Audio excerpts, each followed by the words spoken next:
not just the monument to Billie Holiday, but a metaphor that will go around all four sides that gives the story the content and relevance of Billie Holiday. From Jump Street, black man's in trouble. God bless the child, the sky is zone. And that's just what I have here, my rendition of God bless the child. He's got his fist balled up, and he's being held by his, at birth, by his feet, and he's got his fist balled up and crying. And what I'm saying there artistically, that from Jump Street, the black man is in trouble. This happened to be, by the way, my father's favorite quote. He lived by those phrases, God bless the child that hath his own. And this is very important. I never thought of it that way. It's very interesting how you interpret it differently, in the sense that we are in trouble as a people. Because I never thought of it like that. I've always thought of it as an empowerment phrase that my father used, because he always instilled in his children that you have to be responsible for your own lives, and that you cannot rely on anybody. You have to just be able to take care of yourself so you can take care of your family. And that's how he always interpreted it to us. So seeing this in a different perspective, visually, I find that very interesting, because it's true. We are in this position. And did you always feel, when you heard those words that are now very famous and contributed to Billie Holiday, did you always feel that as a child growing up when you heard the music? Or is this something that once you started creating this monument, you associated it with those words? Well, in our development and creation of the monument, these are metaphors. These are very important metaphors for the world to see, and the world for the world to understand. And what I'm saying from Jump Street, black man is in trouble, is serious business. Because that is it. That is historically our situation. I come from the hood, just like everybody else probably came from the hood. They might have other, but it's, just evolving. Our evolving is very difficult. And the fact is, we get the smallest portion of substance and relevance in their lives, and the children from birth on up, black man's in trouble. Did you envision this statue with all the different sides initially, or was it a work in progress, and as you created it, you started putting different phrases that were important to you and then putting a visual to that? No, I picked these are on four sides. What I consider them as metaphors. Okay. For content and relevance and respective to Billie Holiday. She sang the song. She delivered the song. Whenever she delivered the song, it had content and relevance. Right. You feel it, you know and understand what she's singing, because she came from the hood also. Right. And so even her, with all of her greatness, she was shortchanged. Most of the artists of those days. Basically, I want to just say this part right here. It said, Mom and Papa just a couple of kids when they got married. Check it out. He said she was 13 and he was, I believe, 15. He says, let's see. Mom and Pop just a couple of kids when they got married. He was 18 and she was 16 and I was 3. And the baby. Born out of Now, I remember you telling me that there was some controversy about this particular part of the statue. Could you elaborate on that? Well, I was just like, look, that there's I can't dispose of it right now. There are people I designed everything. At one time? No, not at one time. Not at one time. It was my design and creation. It's not just that. All of this is so fit. Okay. I'm making that's like writing a book. Right. This is the first stage. From birth. And over here, Let's move around. Okay. Now we get to the section. And this is would you like to read? I'd rather you read. All right. It says, Billie Holiday, born Eleanora Harris in Philadelphia, Pennsylvania, April 7, 1915, rose from the depths of poverty and the racial injustice that has characterized the African American experience to achieve world renown as a great jazz singer. This monument acknowledges Lady Day as a socially relevant artist who served suffering as well as beauty through her songs. As she was heard on the stage of the historic Royal Theater in Baltimore, the city of her youth, dedicated April 7, 1985, Mayor William Donald Schaefer, who was rededicated July 17, 2009, the 50th anniversary of Billie Holiday's ascension. Mayor Sheila Dixon and the citizens of Baltimore. Lady sings the blues. And right directly across the street was the famous Royal Theater, where Billie Holiday and many of the other celebrities like Lena Horne and Cab Calloway, and who else was at this theater that you recall that were famous that was that also performed here? Do you know many of the other This is a girl that had a baby. Oh, okay. But there's just all the great artists. And this is where they would come. This is the chitlin circuit. Right. This is the famous Pennsylvania Avenue. Historic Pennsylvania Avenue. This is it right here. In the when was it in its heyday? What years were the heyday of Pennsylvania Avenue? I can't tell you. I know that I experienced a little bit of it. Okay. All right. So in the 70s or the 60s, when was the? You gotta stay on topic. Okay. So when was the? So can you tell us a little bit more about this side of the statue and what inspired you to do this part? As I've said, these are each panel is a metaphor, and this is to give you more content as to what she's all about, her achievement, etc. And the content and relevance of her song. And Lady sings the blues. You know, and everything that she said had content and relevance. Right. You experience it even, you know, it's not just a black thing. You white men and what people experience that too, that content and relevance. That's why she was elevated so great. And why she's here on that pedestal there. Because it's for real. Content and relevance. She really spoke the truth from her heart. And she could sing And you felt above. Yeah. And on the third side of panel, this beautiful statue, on that side you have Strange Fruit, which was another one of her very famous songs, which told the story of lynching. And I'll tell you a quick story. My daughter was in school, and as part of, I think it was maybe like 10th or 11th grade, they were discussing this music. The teacher put on the song Strange Fruit. Now she went to a predominantly white school, and they never even really knew anything about Billie Holiday. But the teacher had the lyrics, and they played the music. And my daughter came home and told me that there were kids crying in class when they actually they didn't know what Strange Fruit meant, and then when they read the lyrics and they heard the song, she said literally her friends were crying in school, and she couldn't believe it. And I said, that's the power of music. That's the power of like you said, putting meaning behind a song. And I says, to this day, decades later, she could affect and change people's perspective who had no idea about lynching and what we were going through. So, can you tell us about this part of the song itself is very literal and straightforward. Has the Lord seen of the gallant south, bulging eyes and twisted mouth, scent of magnolia, sweet and fresh, and subtle smell of burning flesh.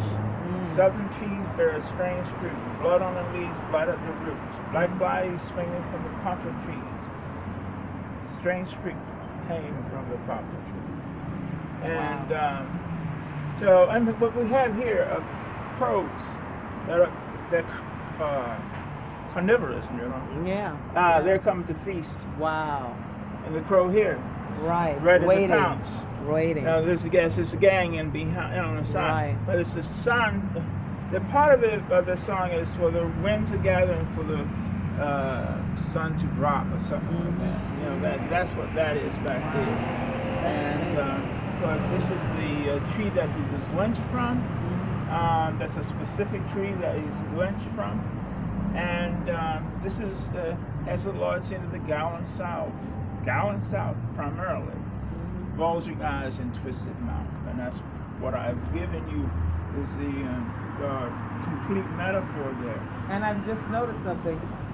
On the up front side of the statue, as you're being birthed, you're coming head down.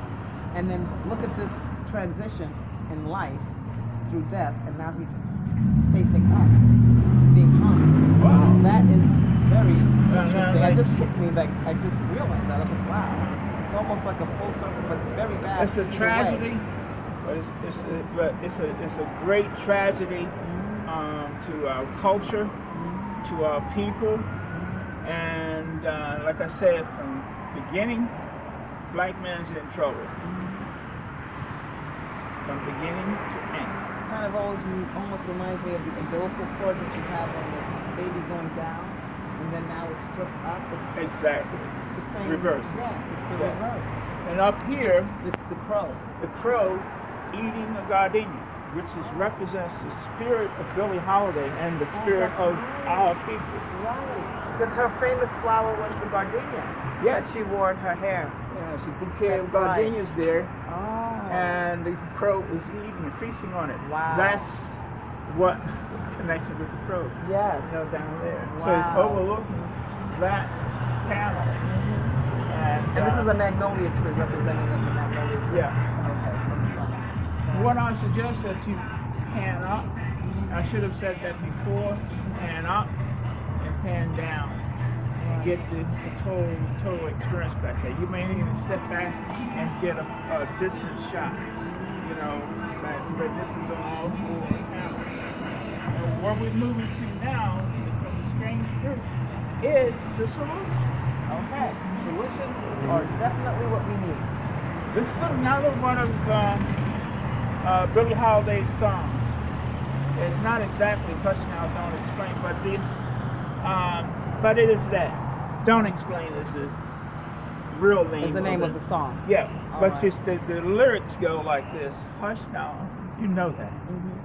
Don't explain. You're my joy and pain. I can't say no more. What she's saying and what I'm saying with this metaphor, the final metaphor, we are loving and caring people, contrary to the other people. And when I'm trying, what the culmination of this monument and the voice of Billie Holiday, myself, and all of our people is that the healing time is now. We need to heal. We don't need any more of this degrading. I'm talking about, this is serious business. It's economic. You know, it's economic where there's a group of people that's pigs and put it all on their side, on their plate. And they'll starve. Those people, do not have all of that because they control this. The big table with all of the gold, all of the this, and all of that. And there's very few of us that get a snatch of it. Most of our people get none of it. And that's why we are in this fix that we are in. This is something I want to say about this whole monument. I consider it a museum out of doors. It's a rare occasion that you'd ever see a monument to a black person. And a woman at that. Yeah, yes. In the black community. Yes. We need this type of reminder as to the greatness of the people that We we come from. exactly. We really do. Because if this wasn't here, there'd be nothing here. Just the fact that it is here and people walk by every day, they may not know the complete history, and that's why we're doing this, to get it out into the world. I can guarantee you, most of these people in this neighborhood probably have not even maybe stopped and read this, but there have been some.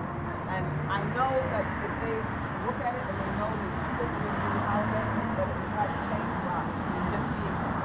So although a lot of people may not know of it, every day that they come by, it is a landmark. It's in a position where it's looking at where she used to be born, where other great artists were born. And the fact that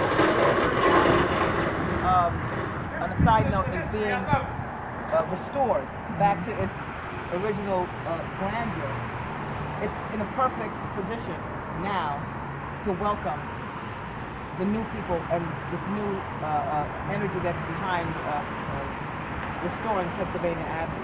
So it's right on time. What I'd like to do is, can I read this for the audience? I was going to ask you to read it. Okay, I'm going to read this for you. This is very important in terms of the closing of it. If you look at these, what's being said here. Yes. It says, dedicated in memory of Lena J. Boone. She was the one who caused this to happen. Oh, wow. She was the president of Upton and founder of Upton Planning Committee. Okay. Incorporated. All right, so this is the full circle. This is the lady that helped make this happen. And she tapped me.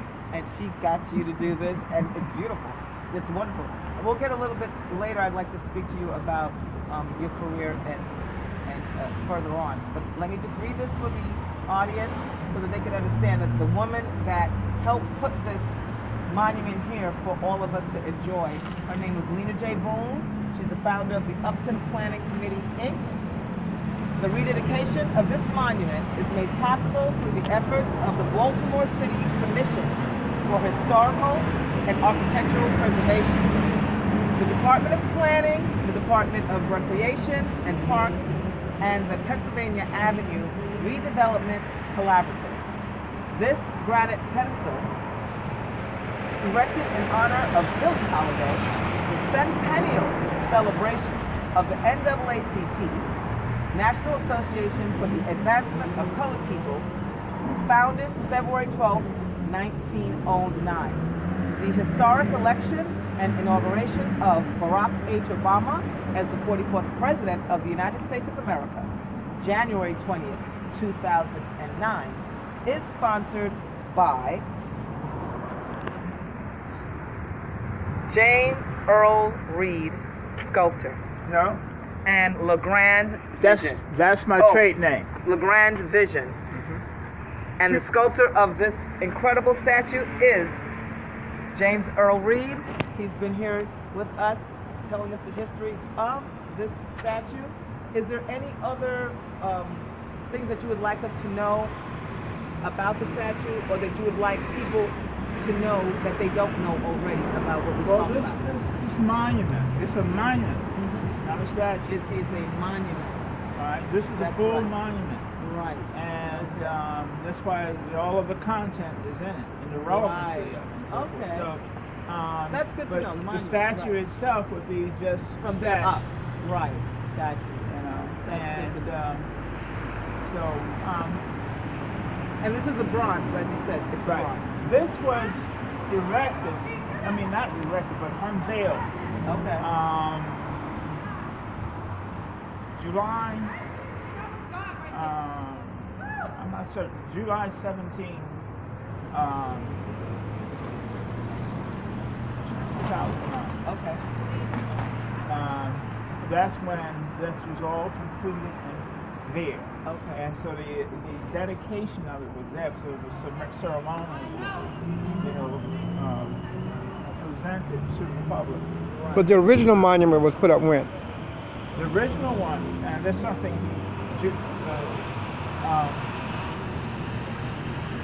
my brother just hit the nail on the head.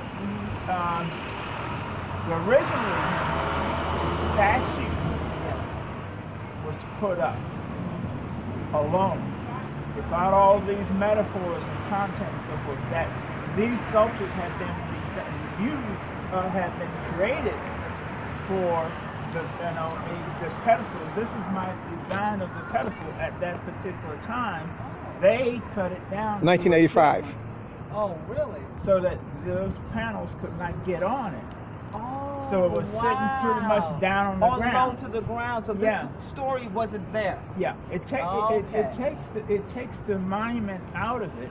If you put it too close to the ground, kids gonna be crawling. Oh crawling yes, all it's over. just very disrespectful as Yeah. well. So I'm glad that you explained the difference with the monument, because we interchange words, statue, monument, and we don't really pay attention to that. But that is a very important point, because without this whole entire story, it's just a statue. Right. But the monument explains the full story. Right. So that's very important to know. And I love the idea that you have the songs that made her, that she's Famous. known for, that Yeah. is really what she's known for, being famous. Yeah, And this- let me ask you, yeah. what made you put it here? Was it the Preservation Society, or was it because it was near the theater? Like, what Well, made this the site where the monument was going to be But placed? actually, I think it might have been right here. I'm not sure, but it's pretty close to where it was. But it's like a two-tier, just like you got two Right, from tier here to right here, and then the Yeah. statue Yeah, would be it's a on little top bit of that. taller than this, but still it was two down, two low, and also that being a two-tier, you couldn't get those panels on. Right. They were done, Right. but you couldn't get it on there. So that means that's called censorship. Right. And that is Okay. a violation of my art. Right. So you initially had it, and then they decided not to do it. Yeah, I Got created. you. Yeah. Right. So you created the whole thing at once, and then they said, "Oh, we're just going to forget that whole middle part, and we're going to start it down here." So then you had to have a rededication, is what happened after you got the statue. They did it in secret too. Happened to be, it was one of my students that did the design for the short one. Oh wow. He was in my classroom in College Park. I used to teach there at College Park. And, he ended up, he had done that drawing, that maybe two-tier, and so forth. Right. And that's because that's his job, J-O-B. Yes. Right. And so